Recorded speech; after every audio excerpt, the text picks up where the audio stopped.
Hello guys, इस drama के शुरुआत में हम मोमो को देखते हैं। वो अपने मॉम के साथ उनके न्यू हस्बैंड के घर आई थी। मॉम कहती है हमने तुम्हारे रूम को ऑलरेडी रेडी कर दिया है। मोमो कहती है मैं आप लोगों के साथ नहीं रहूंगी, ये मेरे डैड नहीं है। मॉम गुस्से में कहती है मुझे पता है तुम जिनजाओ और तुम्हारे डैड की वजह से यहाँ पर रहना नहीं चाहते हो, लेकिन वो लोग वापस नहीं आएंगे। मोमो कहती है जिनजाओ ने मुझसे प्रॉमिस किया था वो मुझे देखने जरूर आएगा। ये बोलकर वो जाने लगती है। तभी मॉम कहती है एक बात है जो मैंने तुम्हें नहीं बताया था, जिनजाओ तुमसे मिलने इतने सालों में एक बार भी नहीं आया, क्योंकि वो तुम्हारा रियल ब्रदर नहीं है और तुम्हारे डैड की भी अब एक न्यू फैमिली है, तो तुम उनसे ज्यादा कांटेक्ट मत करना, तुम्हारे लिए यही अच्छा होगा। लेकिन मोमो को तो जिनजाओ से मिलना था, इसलिए वो थाईलैंड जाने के लिए निकल पड़ती है ताकि वो उन्हें ढूंढ सके। प्लेन में उसके हाथ से एक पेन नीचे गिर जाता है, तो उसके पास बैठी एक लड़की पेन को देते हुए बोली मैं नाना हूँ। मोमो कहती है थैंक यू, मैं जियांगमू हूँ। नाना कहती है क्या तुम थाईलैंड टूरिज्म के लिए जा रही हो? इस पे मोमो बताती है कि नहीं, मैं ये किसी को ढूंढने के लिए जा रही हूँ, असल में हम काफी सालों से नहीं मिले हैं। नाना पूछती है वो कैसा पर्सन है, तो मोमो कहती है वो पढ़ाई में अच्छा है, अच्छा इंसान है, मुझ पर कभी गुस्सा नहीं करता, और तुम्हें पता है उसकी हैंडराइटिंग अच्छी है। नाना फिर से बोली वो कैसा दिखता है? मोमो को यहाँ बचपन की यादें आने लगती है। जब ये दोनों अलग होने वाले थे तब जिनजाओ ने मोमो को एक पेन गिफ्ट देते हुए बोला था जब मैं वापस आऊंगा तब मैं तुम्हारी हैंडराइटिंग को चेक करूंगा।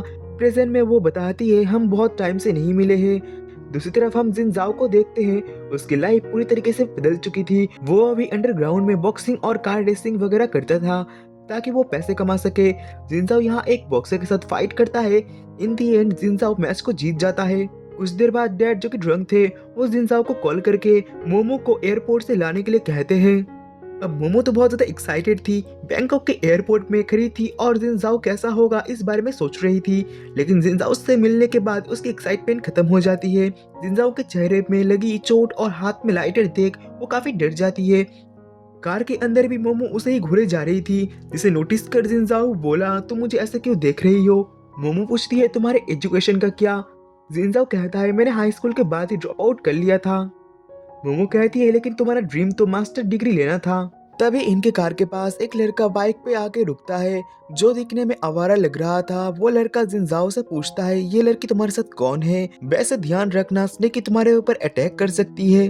फिर वो लोग जब कार को लेके वहां से चले जाते हैं तो कुछ दूर जाने के बाद मोमो पूछती है वो लड़का जो था क्या वो तुम्हारा फ्रेंड है? जिसपे वो हाँ कहता है। जिसपे मोमो कहती है तुम्हारे ऐसे फ्रेंड क्यों है? जिनजाओ यहाँ कुछ भी रिप्लाई नहीं देता और मोमो को स्ट्रॉबेरी जूस लेके देता है। मोमो ये देख के बचपन की यादें याद करती है जहाँ ये दोनों पेड़ से स्ट्रॉबेरीज तोड़ते थे और बहुत ज्यादा इंजॉय करते थे एक साथ। मोमो ये देख के खुश हो जाती है कि जिनजाओ को अभी भी उसके पसंद और नापसंद के बारे में याद है। फिर जिनजाओ कार को एक पुराने बिल्डिंग के सामने रोक के बोला हमें इस बिल्डिंग की ऊपरी मंजिल पे जाना है। बेचारी मोमो सीढ़ी चढ़ते चढ़ते उसकी सांसें फूल जाती है। घर के अंदर जाने के बाद तो वो और भी ज्यादा शॉक्ड हो जाती है अपने डैड को ऐसे नशे की हालत में देख, जो कि हमेशा ही नशे में रहते हैं।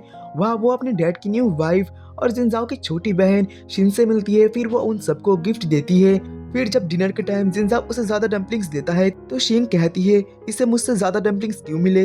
जिनजाओ कहता है क्योंकि ये हमारे गेस्ट है। ये सुनकर तो बेचारे के दिल के टुकड़े टुकड़े हो जाते हैं, कहा ये इन सबको अपना फैमिली मान के यहाँ पर आई थी। तभी यहाँ जिनजाओ का फ्रेंड शनलाई उसे मिलने आता है। वो यहाँ जिनजाओ को ब्रांडी नाम से बुलाता है। डिनर करने के बाद मोमो जिनजाओ के पास जाने लगती है उसे गिफ्ट देने के लिए। वह शेनलाई जिनजाओ से कह रहा था क्या तुम सच में वहाँ पर जाने वाले हो? तुम्हारे जान को भी खतरा हो सकता है। मोमो इनकी बातें सुन लेती है। वो लोग भी मोमो को देख लेते हैं। शेनलाई यहाँ अपना नाम बताते हुए मोमो से उसका नाम पूछता है। मोमो कहती है मैं जियांगमू हूँ। शेनलाई यहाँ मोमो को उसके नाम का मीनिंग कहता है किसी चीज को दिन रात चाहना। उसके वहां से जाने के बाद मोमो जिनजाओ के पास जाके उसे गिफ्ट देती है। जिनजाओ गिफ्ट को लेकर कहता है इसकी कोई जरूरत नहीं थी, तुम्हें पैसे खर्च नहीं करने चाहिए। मोमो कहती है इसकी जरूरत थी, आखिरकार मैं एक गेस्ट जो हूँ। मोमो सिर्फ जिनजाओ के बारे में ही सोच रही थी, आखिर वो ऐसा कैसे बन गया। फिर वो शनलाई के साथ जिनजाओ के बातों को याद करके जिनजाओ को देखने जाती है, लेकिन वह जिनजाओ नहीं था और वो वहाँ जिनजाओ को दिए गए गिफ्ट को भी देखती है। मतलब जिनजाओ ने उसके दिए गए गिफ्ट को खुलकर भी नहीं देखा था। इधर हम देखते हैं जिनजाओ के लिए मोमो बहुत ही ज्यादा इम्पोर्टेंट था, इसीलिए ही तो उसके किचन में मोमो के नेम का मीनिंग लिखा था। मोमो जिनजाओ को टेक्स्ट करती है तुम कहाँ हो, मुझे भूख लगी है। जिनजाओ रिप्लाई करके मोमो को नीचे आने को कहता है। वो जब नीचे जाती है तब जिनजाओ उसे लेकर खाना खाने जाने लगता है और मोमो यहाँ जिनजाओ के साथ होने से बहुत ही ज़्यादा खुश हो रही थी। रोड क्रॉस करते वक्त एक बाइक मोमो से टकराने वाली थी, तभी जिनजाओ उसे अपनी तरफ खींच लेता है। दोनों ही एक दूसरे के बहुत करीब हो गए थे। फिर जिनजाओ कहता है तुम अब कोई बच्चे नहीं हो, तुम्हें रोड क्रॉस करना आना चाहिए।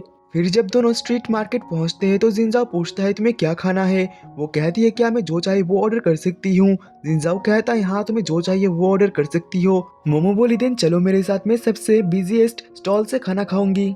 अगले सीन में हम देखते हैं मोमो जिनजाओ से पूछती है काफी टाइम बीत गया है, क्या तुम मुझसे पूछना नहीं चाहोगे कुछ भी? क्या तुम मेरे लाइफ के बारे में क्यूरियस नहीं हो? जिनजाओ बोला तुम घर से क्यों भागी? वो बोली मैं घर से भागी नहीं, मैं तो एक टूरिस्ट हूँ। जिनजाओ बोला तुम्हारे मॉम ने तुम्हारे लिए रिटर्न टिकट बुक कर दिया है ऑलरेडी, आज तुम रेस्ट करो, कल मैं तुम्हें एयरपोर्ट छोड़ दूंगा। मोमो बोली मैं कल वापस नहीं जाऊंगी। जिसके बाद वो अपने मॉम को टेक्स्ट करके टिकट कैंसिल करने को कहती है। फिर वो बोली जब तुम मेरे लाइफ के बारे में कुछ भी इंटरेस्टेड नहीं हो तो फिर मैं तुम्हारी लाइफ के बारे में जानना चाहूंगी। तो बताओ कैसा गया तुम्हारा इतना साल? जिसपे वो बोला कुछ खास नहीं। मोमो बोली मुझे और बताओ। जिनजाओ यहाँ सिगरेट जलाने वाला था लेकिन मोमो को देख सिगरेट नहीं जलाता वो। तभी इनके पास वही बाइक वाला लड़का आता है और कहता है ब्रांडी तो तुम इस लड़की के साथ डिनर करने आए हो। फिर वो मोमो से बोला यंग गर्ल मेरा नाम क्रेजी जिन है। वैसे ब्रांडी क्या ये तुम्हारी गर्लफ्रेंड है? जिनजाओ कहता है नहीं ये मेरी सिस्टर है। क्रेजी जिन बोला तुम दोनों की शक्ल भी नहीं मिलती, तुम लोग जरूर ब्लड रिलेटेड नहीं होगे। वैसे ध्यान रखना स्नेकी तुम्हें पकड़ ना ले। इतना सुनना था कि मोमो पूछने लगती है वो स्नेकी कौन है, क्या वो तुम्हारी गर्लफ्रेंड है? इतने में ही स्नेकी के लोग इन्हें देख लेते हैं। वो लोग इनके ऊपर अटैक करते हैं तो जिनजाओ उनसे मोमो को प्रोटेक्ट करते हुए उनसे फाइट करता है। किसी तरह दोनों क्रेजी जिन के बाइक को लेकर वहां से चले जाते हैं। मोमो उसके साथ ऐसे बाइक पर राइड करते हुए भी बहुत ज्यादा खुश थी। वो सोचती है मैंने बहुत सारे ड्रीम्स देखे थे हमारे रियूनियन के बारे में, लेकिन उनमें से कोई भी ड्रीम सच्चा नहीं था सिवाय इसके, पर मैं इसमें भी बहुत ज्यादा खुश हूँ। इसी के साथ ही पार्ट 1 यहीं पर ही खत्म होता है। मिलते हैं इसके नेक्स्ट पार्ट के साथ, तब तक के लिए बाय बाय।